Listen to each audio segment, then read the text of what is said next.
Modi's Namibia visit direct counter to China's grip on critical minerals. Prime Minister Narendra Modi's visit to Namibia had a definite purpose. Namibia is a country with a ton of critical rare earth mineral deposits, including uranium. That uranium is key to ensuring India's energy security. The other move at play is to break Chinese dominance of the rare earth minerals, which has been hurting Indian industries. China has been spooked by a plethora of corporations leaving its soil and settling in India under pressure from Washington, and especially Donald Trump's policies.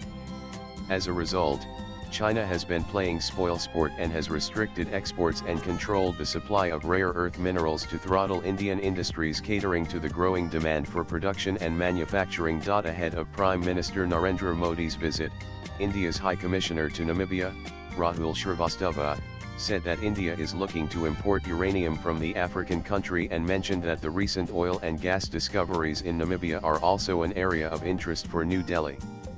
The PM's visit to Namibia was part of his first five-nation visit, which also included a triumph of India's agenda at BRICS, where Modi's call for collective action to prevent the monopolization or weaponization of critical minerals set the tone for the visit to the African nation. The necessity of this pushback cannot be overstated.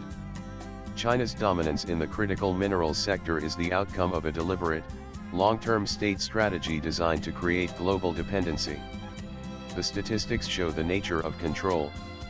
Beijing controls between 90 and 95% of the world's rare earth processing capacity and a staggering 90% of the global supply chain for rare earth permanent magnets. These components are indispensable to modern industry, powering everything from electric vehicles and wind turbines to advanced defense electronics. This near monopoly of the rare earth minerals has been weaponized with increasing precision. Since mid-2023, Beijing has systematically imposed export controls on materials fundamental to India's high-tech manufacturing, beginning with gallium and germanium and later expanding to include graphite, directly impacting India's battery and clean energy sectors. The pressure has been over the top, with the Global Trade Research Initiative (GTRI) characterizing these measures as a strategic wake-up call for New Delhi. In a particularly pointed example from June this year, Chinese battery manufacturer CATL reportedly directed Foxconn to withdraw all its Chinese engineers from a facility near Chennai, a move calculated to disrupt operations at a critical time for India's electronics supply chain expansion. This dependency inflicts direct economic pain. In fiscal year 2024, Indian industry imported around 460 tons of rare earth magnets, almost exclusively from China, a figure expected to surge towards 700 tons. This one-sided reliance is a primary driver of India's burgeoning trade deficit with China, which has swelled to $100 billion. For India's strategic sectors, this is not merely a trade imbalance, it is an externally controlled throttle on national ambition. It is within this high-stakes context that Namibia emerges as the linchpin of India's diversification strategy. The southern African nation is a repository of immense strategic wealth.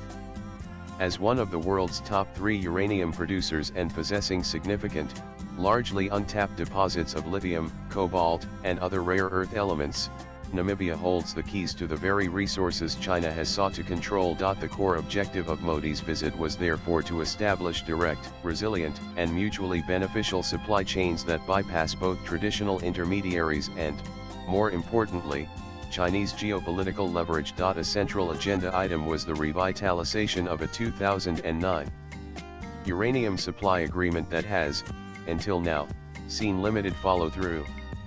With India's civilian nuclear program expanding to meet growing energy demands, a secure and structured fuel supply from a reliable partner is a non-negotiable imperative.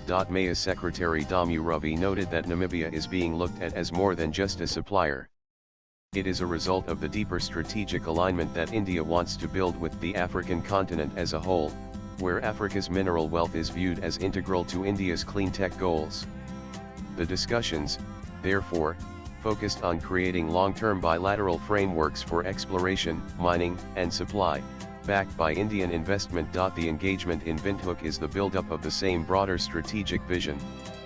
The Confederation of Indian Industry projects that Indian investments in Africa could reach $150 billion by 2030, signaling that the current mineral diplomacy is the beginning of a long-term, comprehensive partnership. The approach is rooted in capacity building and shared economic progress, which offers a compelling alternative to the models of engagement that have raised concerns across the continent, i.e., China's debt trap diplomacy. India's strategy is being executed across multiple fronts, combining bilateral engagement with multilateral diplomacy. At the 17th BRICS Summit, Prime Minister Modi's call for collective action to prevent the monopolization or weaponization of critical minerals signaled India's intention in Africa and globally. The message was an unambiguous admonition of China's actions, demonstrating India's willingness to challenge Beijing's behavior even within forums where China is a dominant member. In parallel, India is diligently building alliances with other key powers. Its participation in the recently announced Quad Critical Minerals Initiative with the United States, Japan, and Australia is a complementary and crucial line of effort. This dual-track approach, advocating for fair trade principles within groupings like BRICS while simultaneously building robust, alternative supply networks with strategic partners, shows an agile and sophisticated foreign policy with many levers to pull as required. It is a calculated maneuver to balance China's influence while reinforcing India's ambitions as a leader in the green economy. Swipe left for next video. This entire diplomatic effort rests on a bedrock of historical goodwill. India was a steadfast champion of Namibian independence at the UN, and the Swapo Liberation Movement's first foreign mission was established in New Delhi in 1986. This legacy of a partnership between equals provides a powerful contrast to other external powers. The fact that Chinese companies already hold majority ownership in two of Namibia's most productive radioactive element mines underscores the urgency of Modi's visit. It is a direct and timely countermove in a competition that is already well underway on African soil. The goal is clear: to ensure India's strategic autonomy is not compromised at the hands of a single, dominant power, in China or even the United States. Latest blogs.